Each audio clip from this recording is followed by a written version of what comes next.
What's up, boys? It's the Nostalgic Gaming Channel, back at it again with some nostalgic gaming content. Here, we're in for a little treat. Here's why. We're starting the second portion of the campaign with the Lost Relic. If you guys remember, we just escaped from Tartarus in the last video, and now we're going to end up in a totally different magical land, mythical land here of Egypt. Hey, and I want to give you guys all things specifically for my last video is my most viewed video of all time. It had over 100 views, and for a small channel like me, that's fantastic. I'm getting close to reaching that 1,000 view mark, so thank you guys for being there. I enjoy each and every one of you watching the videos. Let's get started. Let's jump right into it.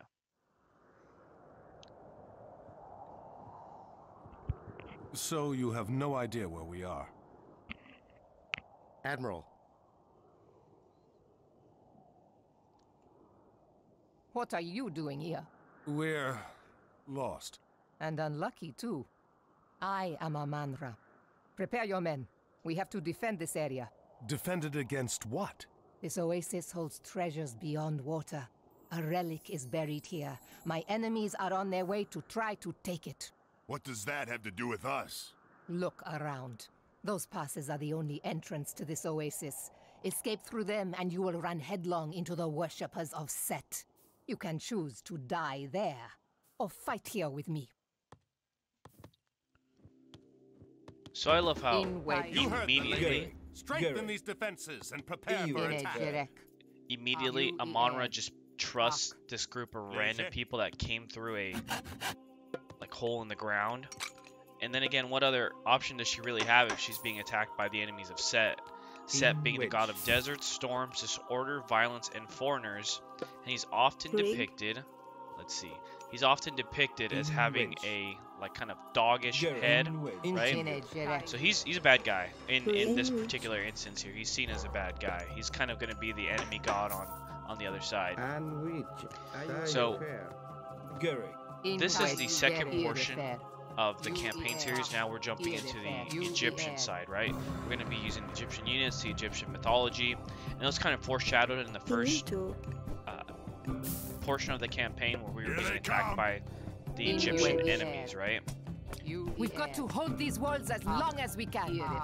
And although the land isn't as vibrant, isn't as green, isn't as hilly, isn't as tree as, the Greek area, they're able to make the landscape so extremely interesting with a variety of animals, sand twisters, oases. It really gives you the idea of you're stuck in the desert, right? And we're surrounded, and here we're surrounded by 3 walls that we have to defend for a set amount of time while we dig out this relic that's in the ground. And if you don't properly defend your base, you're going to get overran by the unseen enemy of Set here, right?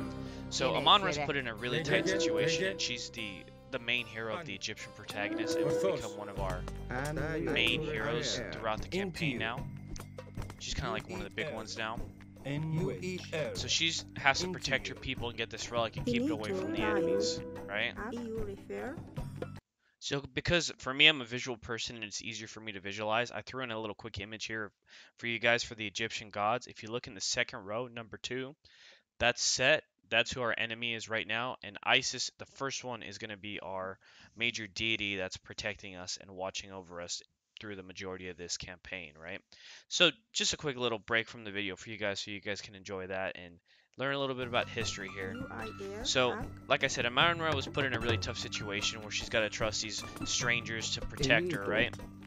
To help her out in the battle because Set's forces are coming on us. So, this is actually the kind of mission that I like the most, where it's a sit and defend type of mission, where you face kind of an overwhelming force and you're surrounded by multiple sides. Like most end missions in RTSs are this way. Like think about in StarCraft 2 when you're getting overran by Kerrigan and you just got to sit there and defend and hope that she doesn't destroy your base with either the flyers or the ground, whichever you chose to defend, right?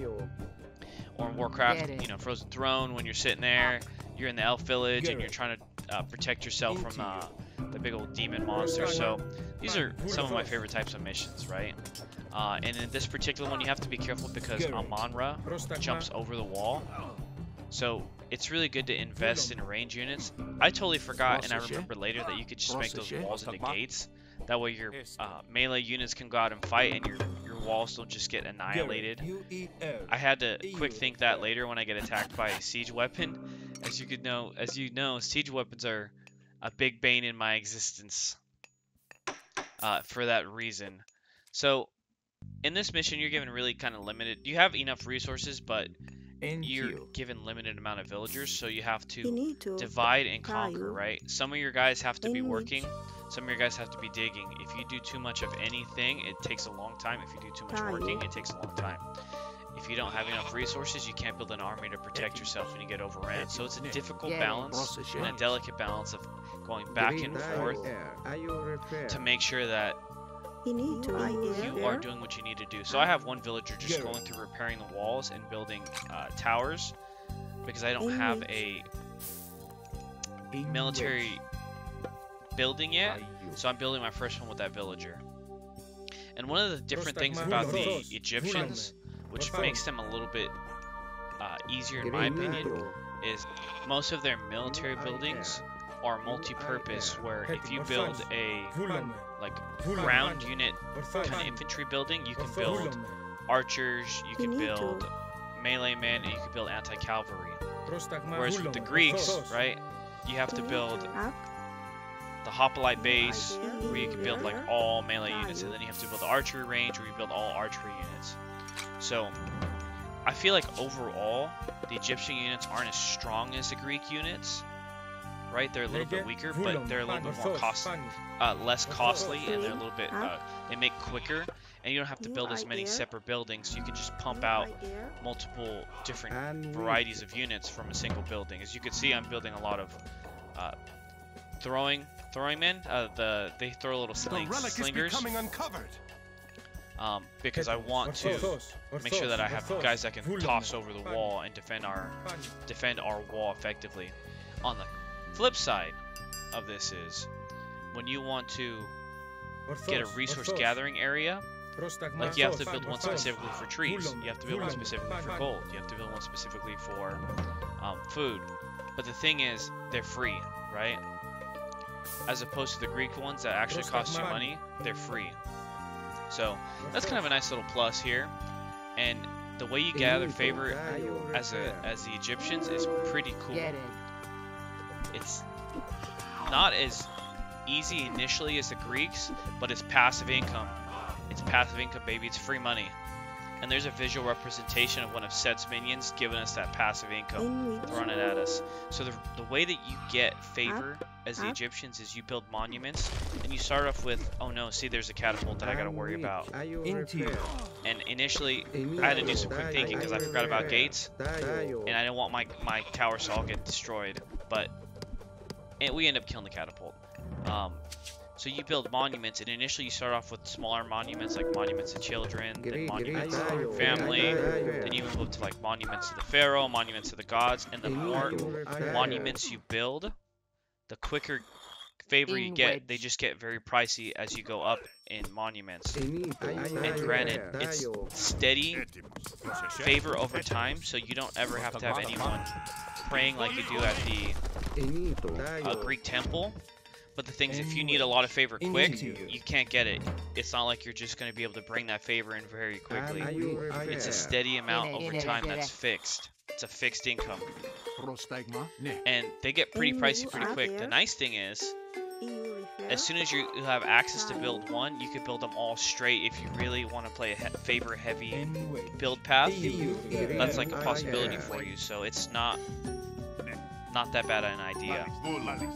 So there's a small differences between the two groups that make them enjoyable to play on different playthroughs with each other, and they give them just enough difference, the same similar feeling, that you're not going to be totally lost. Now, does that stand for the Norse? No, that's a totally different playstyle. It's almost like playing a totally different game with those guys. But it's nice to have the variation, the variety. So what I'm doing here is on a lot of these types of missions, there's a trigger in most of these games where if you destroy the enemy kind of stronghold, you can move on to the next area.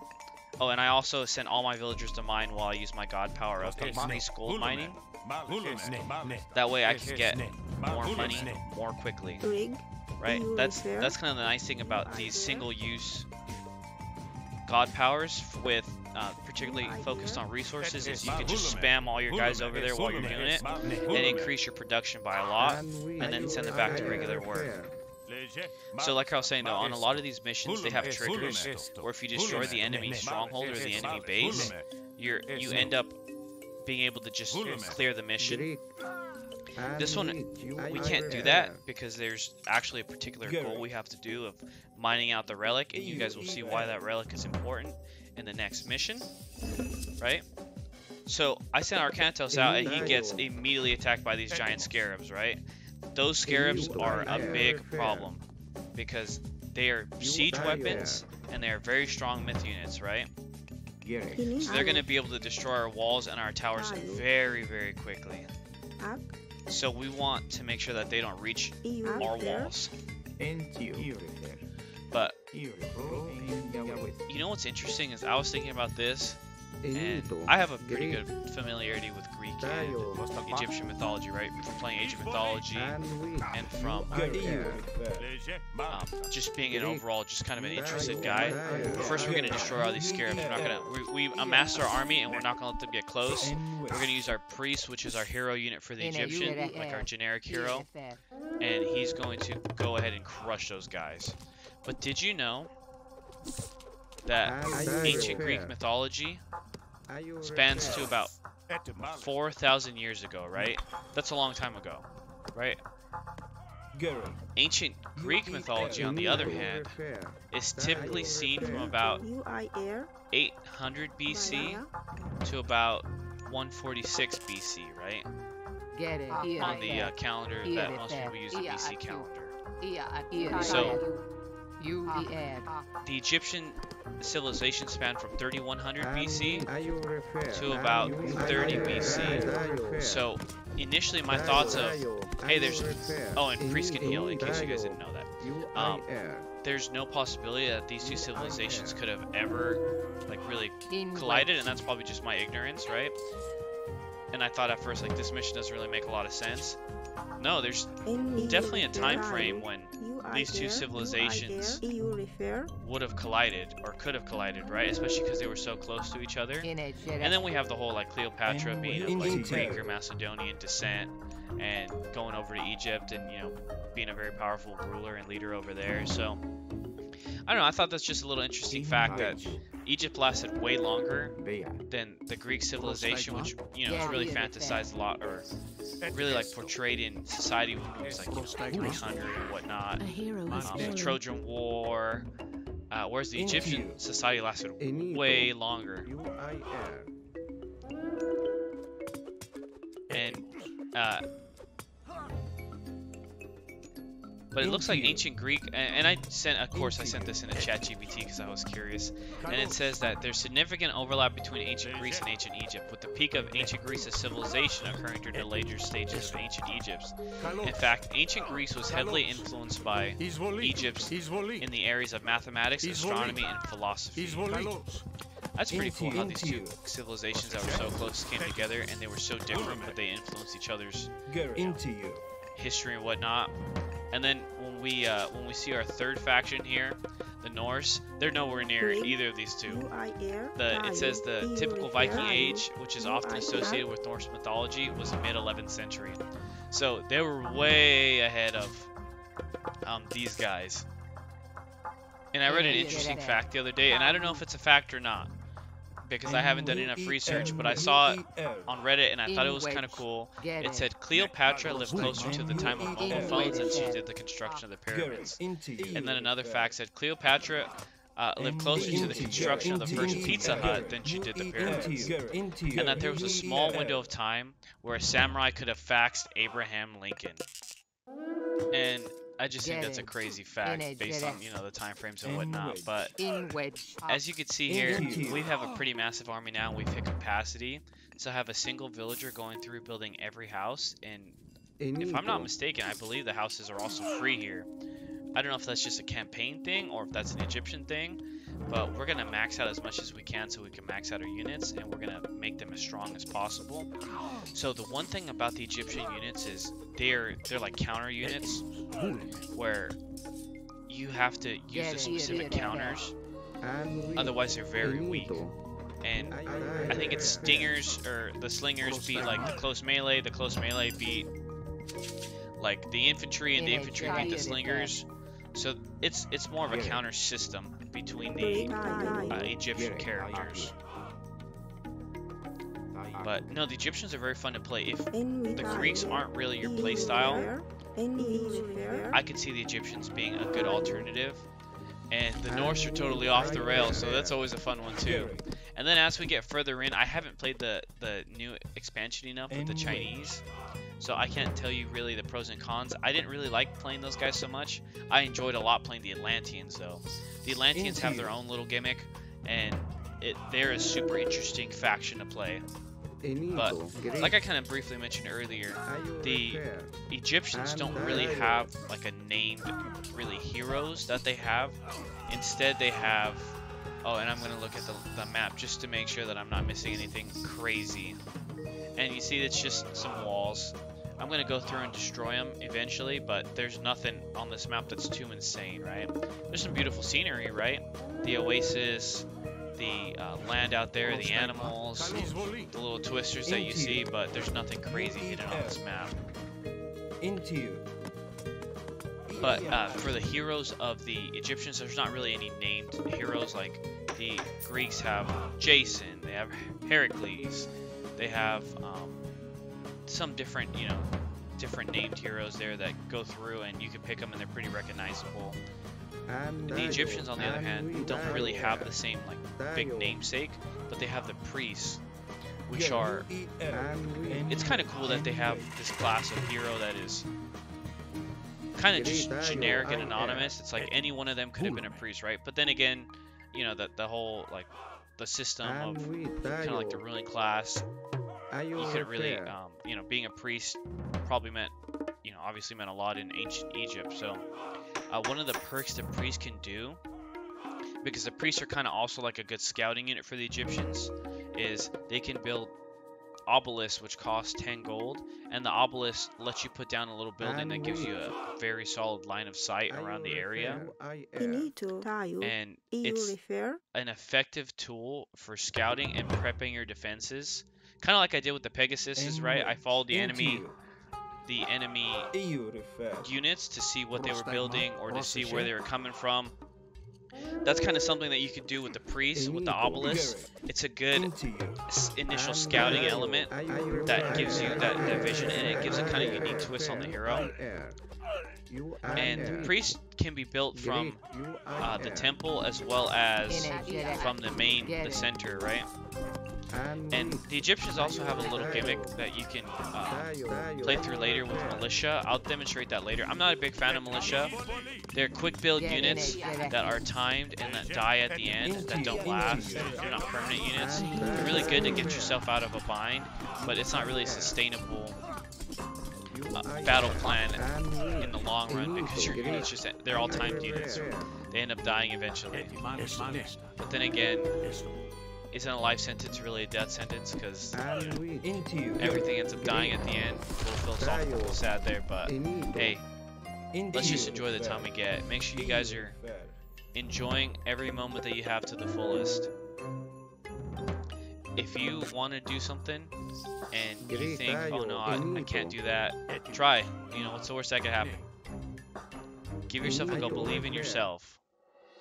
If nobody believes in you, I believe in you. You're victorious, you see? Perfect timing. And we won that one after we dug out the relic, and we used all of our villagers to do it. When playing the Egyptians, there are two things to remember. First, the Pharaoh is one of your most important units. He can be tasked to empower different buildings in your city. While the Pharaoh is empowering a completed building, the building will train units, research improvements, and gather resources faster. The Pharaoh can also be tasked on foundations, speeding the building's construction. In combat, your pharaoh is very strong against myth units. You only have one pharaoh, so where and when to use him is very important. The Egyptians gain favor by building monuments. There are 5 different monuments that can be built. You can only build one of each. You will gain favor faster with each new one constructed. There you go. Amonra gave you a much better breakdown and new info than I could in 2 minutes than I could in 15. No, but seriously, she focused on the Pharaoh, which is seriously one of your most key units in the entire arsenal that you have. It's a game changer. Some god powers specifically focus on your Pharaoh, and The we'll get to sword of the those. Guardian, used by Horus to defeat Set once before. Now one of his followers, Kemsit, seeks to take it. Kemsit? He is your enemy? He has captured a temple to Osiris near here. There is a Guardian at the temple, but it sleeps. If we return the sword to the Guardian, it will awaken. It seems the gods have smiled on us.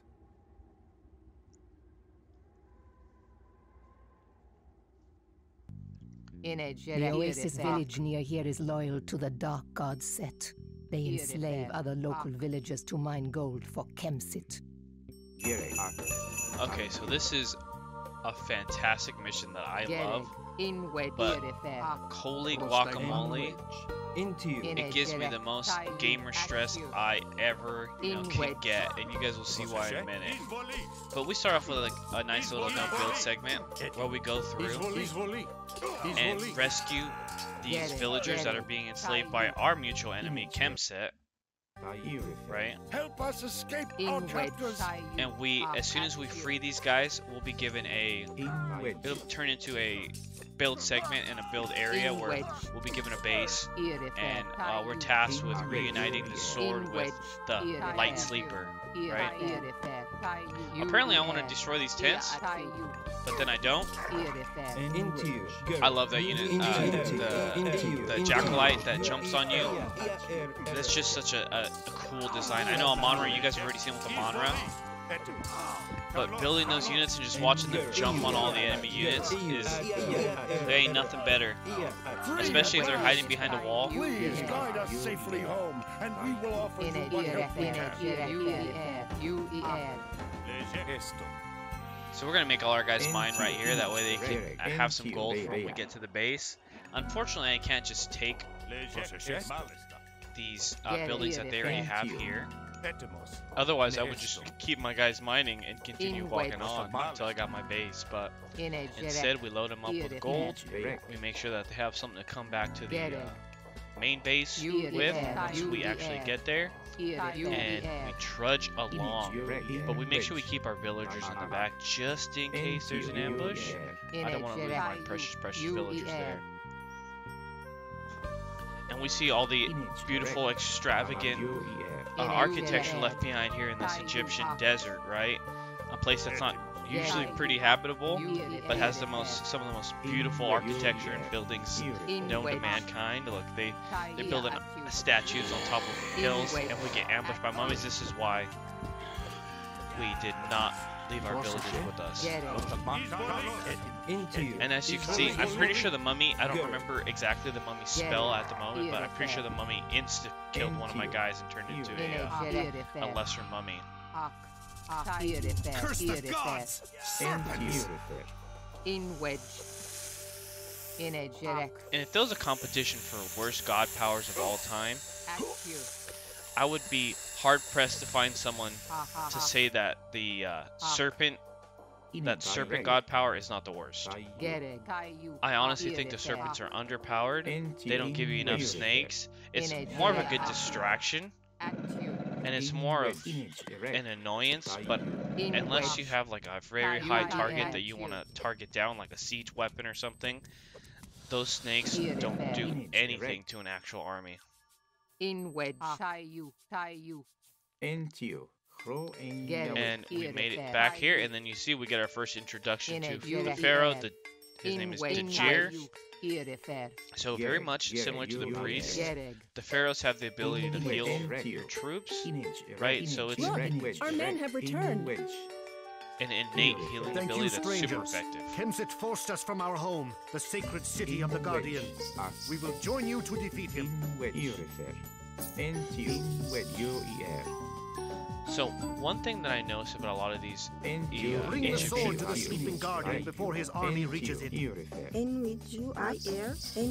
one of the things I notice about these Egyptian maps, right, is they do usually have a heavy emphasis on like water exploration, right? Because sometimes a river runs through the map, or like there's a lot of fish and there's not a lot of resources in the area.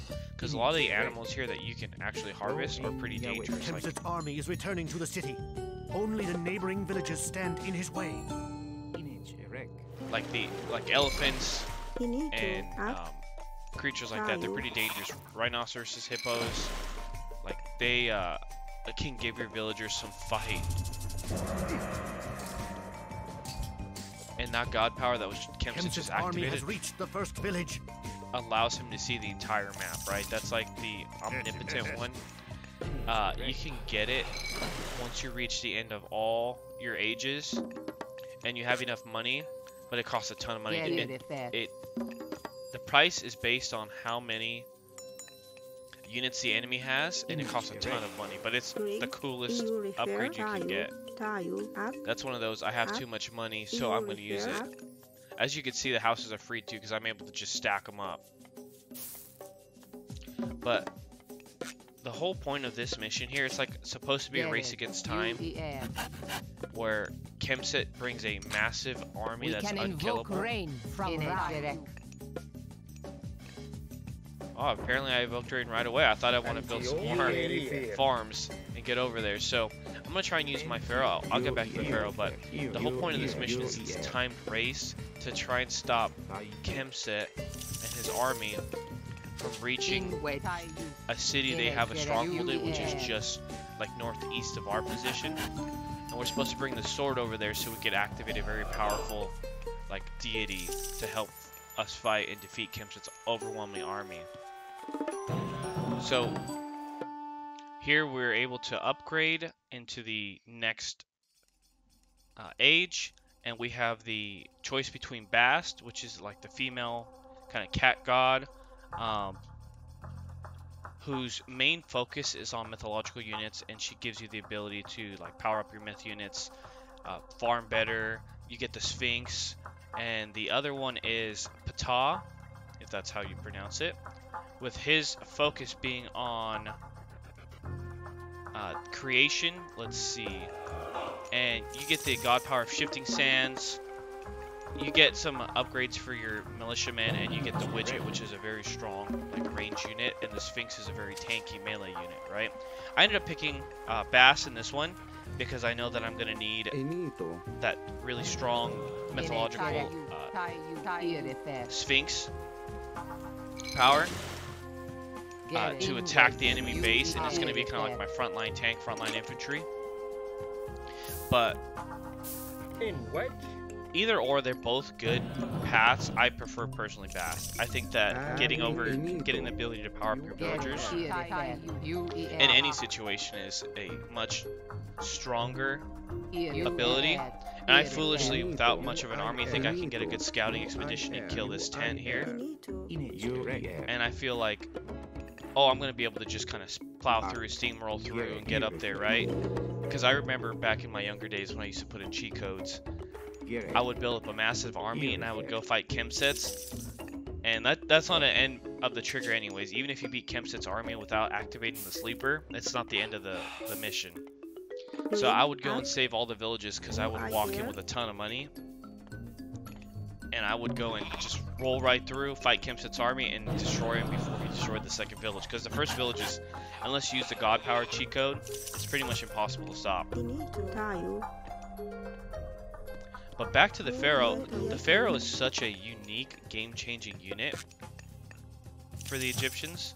He's got the ability to heal. He's got the ability to empower your buildings. He's a very strong fighter. And I didn't lose my Pharaoh in this mission, but I believe if your Pharaoh dies, you end up getting a second Pharaoh that, you know, usually is a riff off the first one. Like, if it's Djur, it'll be Djur 2, right? Because it would be his son. or it'll be a totally different Pharaoh line there with the names. But he's an excellent fighter, and if you go down one of the major god paths, let's see which one it is. It might be Thoth, right? No, Thoth is meteor. Osiris. If you pick Osiris, you get the god power son of Osiris, which turns your pharaoh into a lightning wielding demigod. And I kid you not, that is probably my favorite god power. It's not as flashy as like meteors or earthquakes or lightning storms, but it's more akin to like the wealth, like the Vault of Plenty god power that ends up making your overall army and overall like base much stronger, right? Because the Pharaoh is such a fantastic fighter. He's got chain lightning that just decimates armies. He's a one-man army by himself, and I see that this fight is quickly being turned the wrong way. So I'm gonna try and rescue the majority of the guys that I can. I'm gonna get him out of there, and I'm gonna try and I'm gonna leave Arcantos and the boys in a tight spot up there. But it's okay, we'll come and get him back. Yeah, I can't. If you guys have the opportunity to pick Osiris, I would pick Osiris. The only thing is, you don't really get a super strong additional upgrades with him. His other upgrades let you power up arrow ships, let you power up cavalry attack, but you do get the power up of getting an additional pharaoh, which, you know, double the fun. Pharaohs are really strong. And you do get the mummy, which is a fantastic myth unit.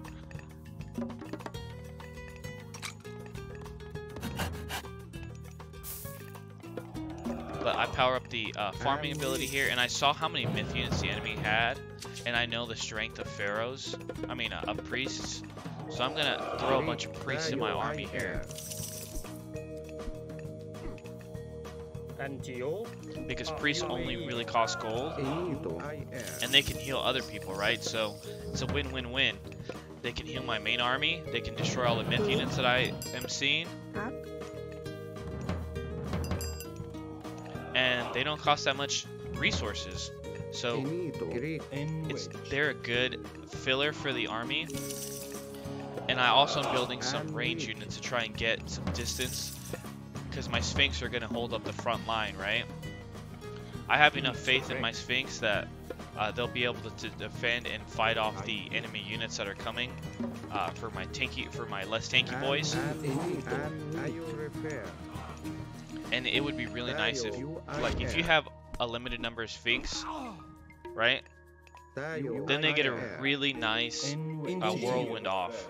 Because their special abilities, they turn to a whirlwind and it damages everyone in the area. So if they're all focusing on the Sphinx and it turns into a whirlwind, like, you get a fantastic amount of hit ratio. And that big bird-like creature you guys see Kempstead have, that's very similar to the Sphinx. Its power is a whirlwind attack that attacks multiple people. It's a super cool design. I love the design for that character. Like, I think for that creature, I think that's one of my favorite myth units. Just because, like, the design is such a cool one, and then they become a whirlwind and they just destroy. They just hold out their twin blades and they just destroy enemy units.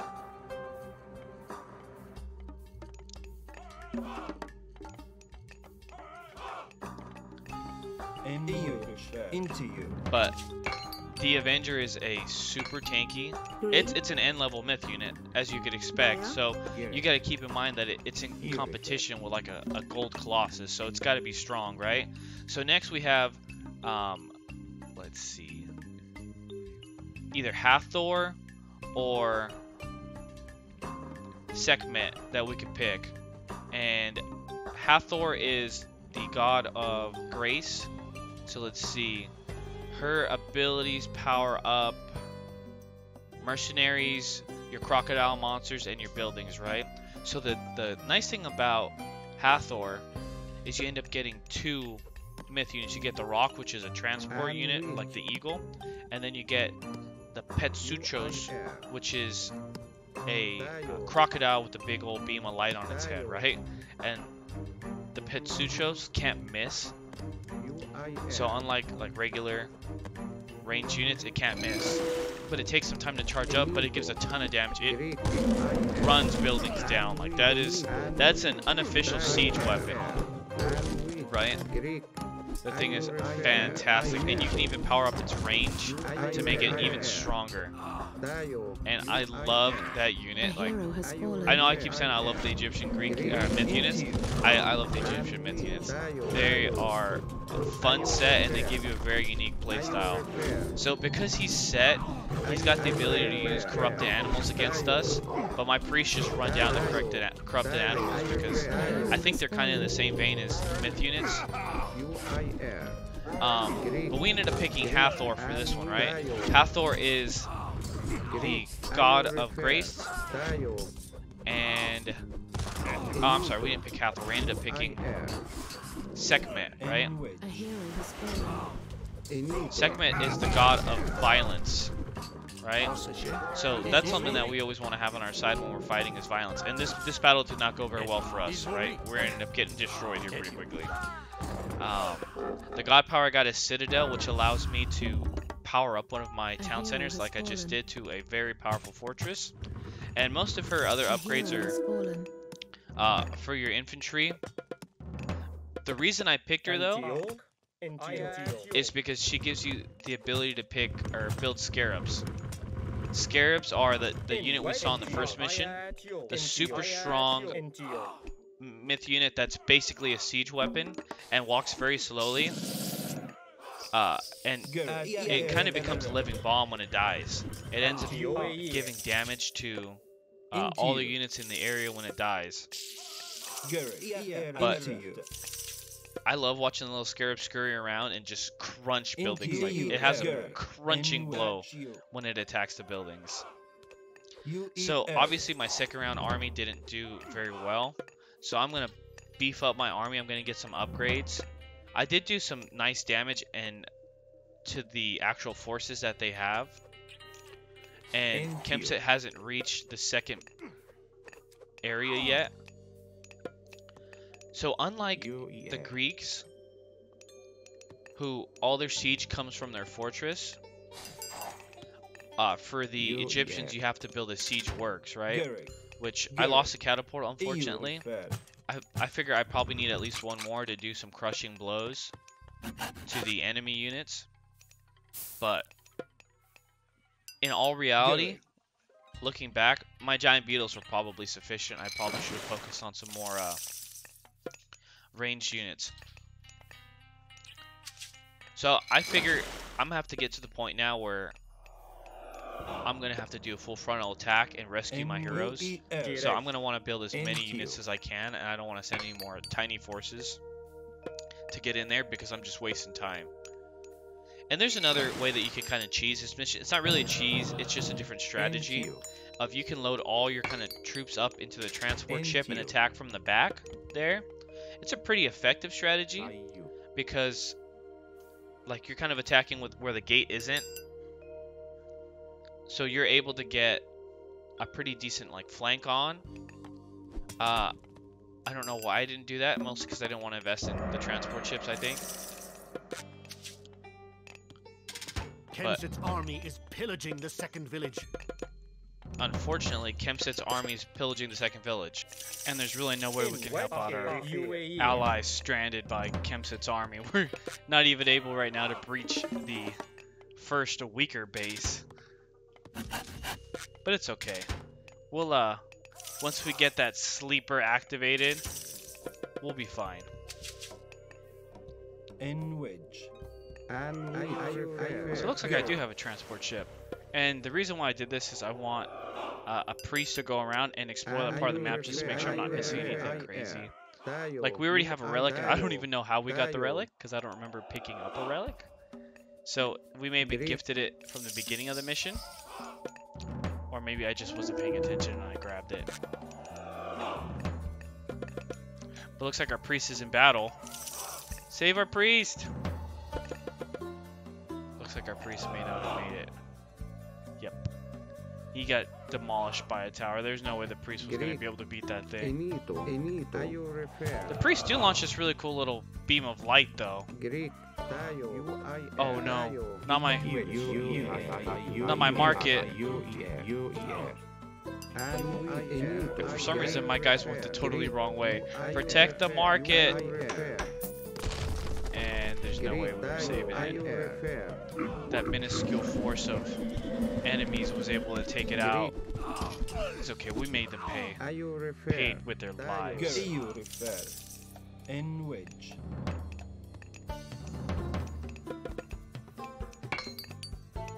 So we're beefing up our men.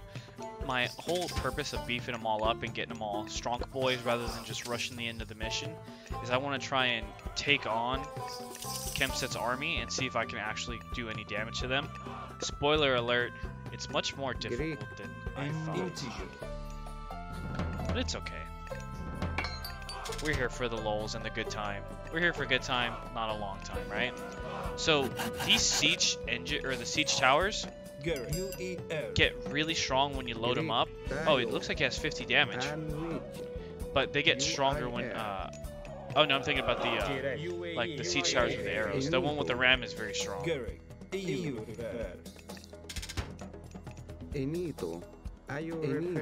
Obviously catapults are goated with the sauce, like that's the gold standard of siege weapon.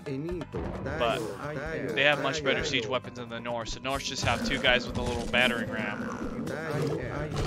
So we're gonna attack their citadel or their fortress here. And somehow Amonra made it deep in the enemy lines. So the enemy force is nothing to laugh about, but when we use Eclipse and our myth units get strong, right, all our myth units get a major buff using this. They move faster, they get more damage. As you can see, our siege weapons are crushing that fortress. It stood no chance. And I like that. When you have Amonra in the party, in the Egypt campaign, Amonra's voice lines take over and take precedent, right? Because when we're playing Egypt, we want to hear the Egyptian voice lines. We've heard enough Prostagma, Yusvuli. Now we want to hear some more some Egyptian ones. Enito ayurefer. I have no idea what that means. And which UIR, but it sounds good. Like, I love the voice acting in this game. I think that's one of the highlights. That's one of my favorite things ever when playing this game. So you have to have the volume on. And there's the sleeper. And we brought the Pharaoh out to play. And he's gonna crush this Avenger.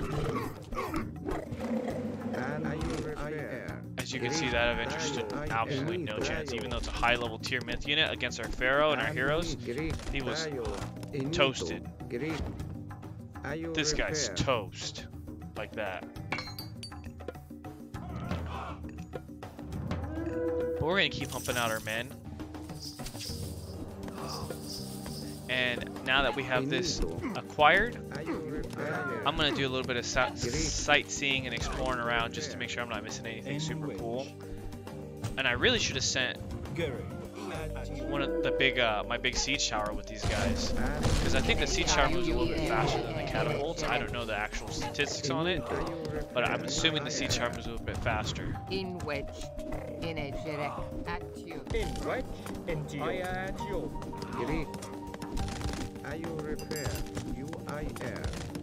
So we take down the rest of the towers, and I don't want to trigger the end of the mission, and I don't remember if activating the light sleeper automatically triggered the end of the mission, so I'm going to bring my sword guys carrying the sword close. Danger close enough where if I need to rush in the mission, I can, but I want to take my guys out on a little exploration mission to see if there's anything going on, and I also want to take the rest of my troops and go and see Kempset's army. And he's reached the 3rd area, so now we're in the danger zone, right? We're in the possibly lose zone if we don't hurry up. To be honest, it's kind of hard to lose a lot of the missions, right? Egypt has, or the Egyptian Ark has some missions that you can definitely lose, right? And if you're not aggressive and you're not fast enough, like you will lose some of these missions. Whereas a lot of the other ones is kind of hard too. But I give that credit, like to put a little bit of challenge and put a little bit of difficulty and effort into them. Like I'm a big fan of that. We shouldn't have easy steamroll missions all the time. And putting an external enemy force brigading upon you escort the sword bearers to the Guardian. is a nice external stimuli force that's not forced, that makes you act, it makes you work.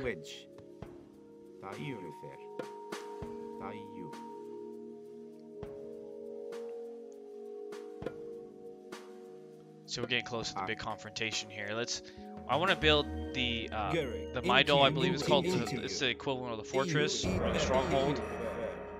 And as you can see, Kemsit's main army will return soon. Protect the sword bearers. they're coming up. And they must have a command center back there because the Pharaoh respawned. But here we go. Here's Kemsit's, the beginning of his force. And I go, oh, that's not that much. Like, my troops are just as strong. And I kill a couple of his myth units. The elephant units are super strong. And Ajax realizes that we're running out of time, and he makes that very well known.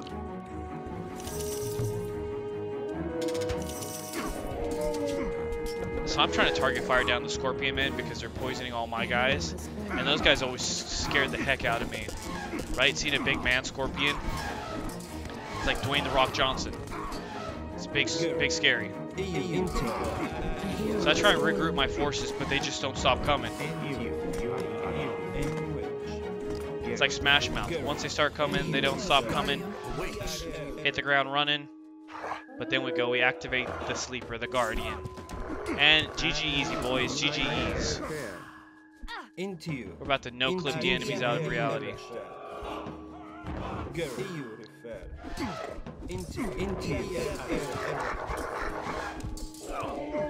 And as you can see, the trigger's a little bit busted on those guys. As soon as I activated the Sleeper, I think their trigger is just to keep running forward. Because they're not fighting back in the least bit, and here we go. But there's absolutely no way we lose this. The Sleeper's broken. It's like a Titan. No, but hopefully you guys enjoyed this video. This is, like I said, we just started the Egyptian campaign portion here. And the Egyptian series is they have a lot of really good missions and a lot of fun time. Thank you guys for watching. I appreciate you guys all enjoying. Like I said, my last Age of Mythology video was my most watched with over 100 views. Shout out to all you guys for that. I really appreciate it. Thank you guys. And I will catch you guys on the next Sunday with another RTS Sunday. See ya. Adios.